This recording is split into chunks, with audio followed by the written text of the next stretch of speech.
We're going to be tying a little pattern called a scud. I think it's number, what is it, 14 in the book? If you're an old timer, it's 12. Yeah. The materials are pretty simple. I mixed up a bunch of dubbing. It calls for a mix of, start off with basically a green olive, and you add a little bit of orange and a little bit of tan, and that's what I ended up with. It will not take a lot of dubbing per fly because this is going to be on a size 12 hook, but some of the things we've talked about how to dub we'll revisit again. The first thing I'd like to show you is the material we're using. This is called Swiss straw. You'll sometimes see it described as raffia, R-A-F-I-A.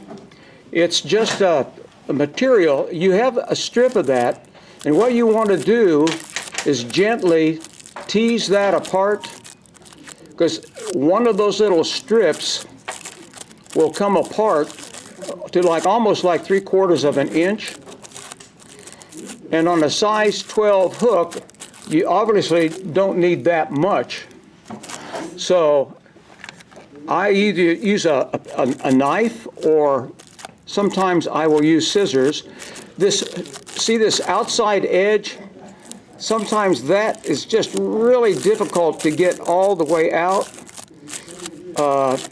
I've gotten lucky here on this one. I've got it pretty well all the way out, so that I can make a strip. One strip of that will probably tie at least two of the flies we're tying today. But I don't want the strip that I'm going to cut too wide or too narrow. So I'm going to use a pair of scissors, and I would just try to cut the length of the material. How wide? About that wide or narrower. I would say it's like maybe 3/16, not too wide. So you're going to have that material ready to go. That's one of the steps that we're going to have. This is a wet fly. It's designed to sink, so you should have some. I think I've used 20/100 lead. I've tried 2 or 3 techniques to make this look more a scud and a sow bug. They both kind of similar. The scud does not get as big as a sow bug, so on a size 12, that's probably a giant scud. But you all know what I mean when I talk about a roly-poly bug? Yeah. They're kind of like an aquatic roly-poly bug. And that's what we're going to try to get this thing to end up sort of looking like. I've tried a variety of methods to try and get the width of this working better, and I really haven't found one that works real well easily. So we get the width by making sure that we apply a pretty good heavy base of dubbing. So I'm going to start off by, I'm going to put my lead on like we've done before. I'm going to hold it behind the hook, and I want a pretty long lead base on it, because that's going to give me the contour and the size of a scud that I'm looking for.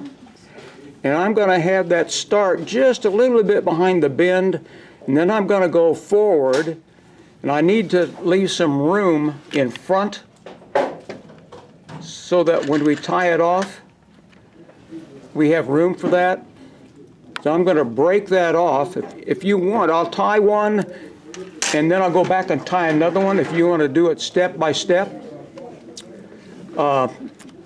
This pattern calls for orange thread, which we have for sale up here. We have 8 or 9 spools of it left. I think it sets off the fly pattern really well. It matches the dubbing. So I'm going to try and lay a little bit of a thread base here. Start back behind my lead. And I don't want to go through it each strand because it widens it a little bit too much. So I'm going to kind of wide wrap over that lead just so that I know it's not going to move on me. And then I'm going to get rid of my tag end. Okay. And like we've done before, I kind of build a little bit of a thread bridge behind the lead. You should have, as part of your materials, a little piece of, this is actually a piece of 4-pound monofilament line. That's what we are going to tie in, and that's going to, when we wrap it forward as a rib, is going to delineate the segments of the sow bug. So I'm going to take my mono, and if I can get the bend right, I'm going to try and get it attached as well. And I'm going to leave that back at the rear end. Then the next thing I want to tie in is my Swiss straw. Now I'm going to tie it in at the very back, and if you put it on the side facing you kind of vertically, I'm going to try to ease over a loop. Come on, cooperate. And draw it tight. And I think that will work. Okay, I've got that attached. Then the next part will be the dubbing. If you have dubbing wax, it will help, although this material dubs easier than Don's Blue Ugly material, and it will not take nearly as much. Marilyn, can you hand me a little dab of that dubbing? I had everything ready except a little wad of dubbing. Remember, we've talked about if you think you have too little, you probably still have too much. So I'm going to grab, this is all I'm grabbing, just that little dab. And I'm going to try and tease that out just a little bit at a time. Kind of make an elongated strand of this dubbing. And I probably have more than I'm going to need. I'm going to lay that on my thread, which I've already put some dubbing wax on. Back that up a little bit so you can see it a little bit better. And then I'm going to twist that counterclockwise onto my thread.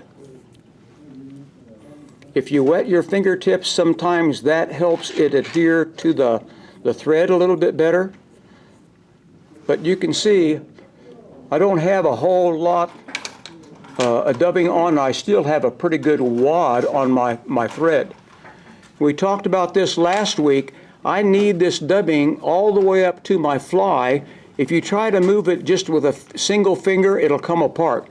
So if you lay all your fingers on that and move that whole strand up, that works much better. So I'm going to try to start wrapping that. I got a tag in that's bothering me. But I'm going to, notice I'm making a pretty full wrap as I go forward. If I didn't hook that hook point, I'd be a lot better off.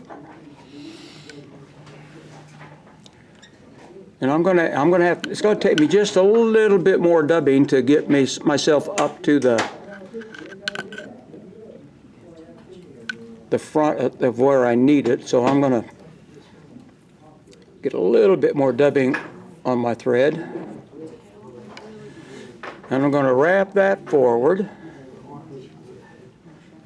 But you can tell I've got a pretty thick body of dubbing. Okay? And then I'm going to try and half hitch my thread right there so nothing comes undone. And then I'm going to use my bobbin rest to get my thread out of the way. Well, I don't need it yet. All right, the next step is to take the Swiss straw. I'm going to pull it straight up, and I'm going to pull it over. I want it centered over the dubbing body. When I get it centered, I'm going to try to grab it with my left hand, and then I'm going to go up and over easily, cinch it in good, And then I'm going to trim the excess.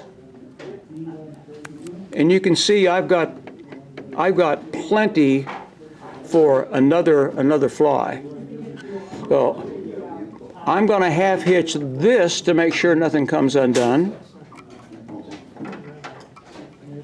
Well, maybe I am.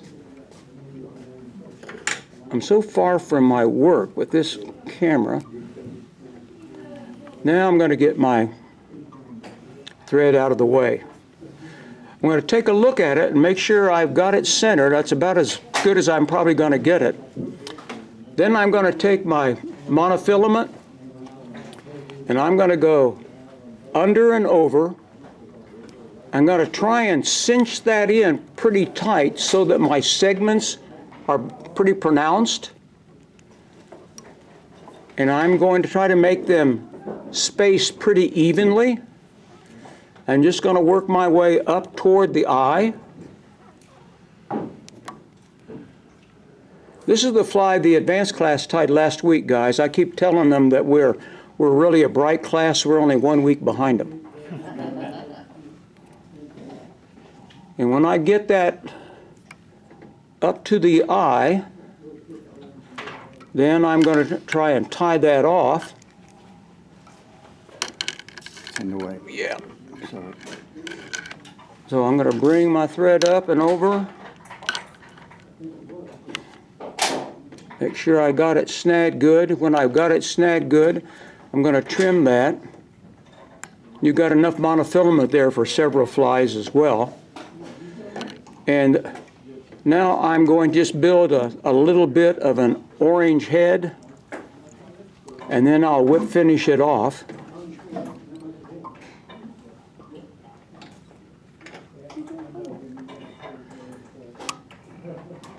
Now most of the hard work is done. I'm going to trim my thread, and I'll give you a little bit more of a close-up here. You can tell up close that's a pretty buggy dubbing. A lot of this wild stuff I will trim right now. And if you have one of those zappers, before you finish, you might want to use that zapper. We're going to use this little half-hitch tool, and I'm going to go underneath, and I'm just going to try to dig into that dubbing on the bottom, on first one side and then the other. And I'm just going to kind of pick it out so that it forms what on a natural bug would be the legs of the fly, and some of it will be longer than you need. That's all right, we can trim it. Now I've got one side very good here, if you can get it up a little bit closer. And I'm going to try and turn that, and then I'm going to work on the other side. It doesn't look too bad already.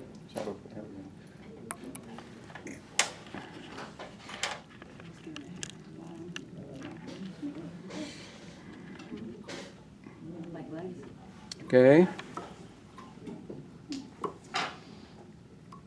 Pick that out as well.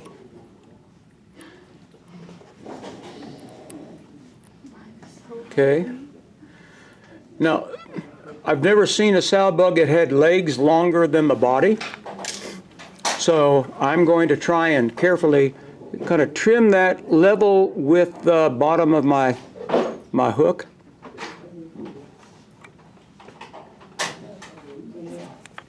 That looks a little bit more natural, like that.